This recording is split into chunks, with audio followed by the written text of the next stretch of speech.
अर्जुन एक छोटे से गांव का लड़का था। सपने बड़े थे पर जमीन छोटी थी। हर सुबह माँ की आवाज से आँख खुलती थी और हर रात एक लिफाफे को देखकर नींद आती थी। लखनऊ इंजीनियरिंग कॉलेज का एडमिशन लेटर, जो माँ को नहीं पता था, पर माँ की नजर हमेशा सब जानती थी। नहर के किनारे मीरा ने पूछा था, जो यहाँ छूट जाएगा उसका क्या? अर्जुन के पास जवाब नहीं था। 15 दिन बाकी थे और एक जिंदगी का फैसला। उसी शाम हवेली में एक चाल चली जा रही थी। ठाकुर को जमीन चाहिए थी, 40,000 का कर्ज सिर्फ एक बहाना था और सावित्री एक निशाना। ठाकुर मुस्कुराया जैसे शिकारी मुस्कुराता है। उस रात खाने की थाली पर सिर्फ खामोशी थी। माँ ने बेटे का रास्ता बंद नहीं करना चाहा, चाहे खुद टूट जाए। और रात के आखिरी पहर में कालू चाचा ने कहा था, कल सुबह मुझसे मिलना अकेले।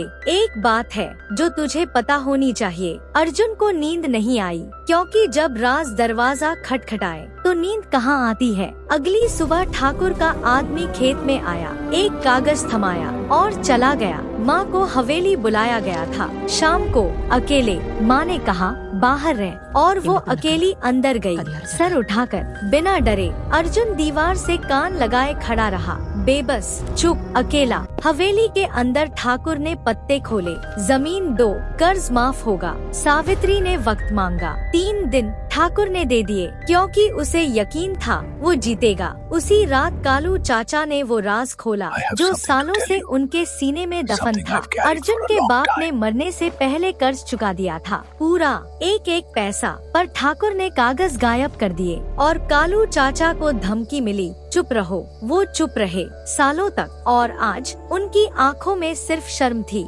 अगली सुबह अर्जुन हवेली की तरफ बढ़ रहा था। इरादा पक्का था, कदम मजबूत थे। तभी मीरा भागती हुई आई। उसने कहा, कालू चाचा पर हमला हुआ है और वो गवाही का कागज गायब है। अर्जुन रुक गया, सांस रुक गई।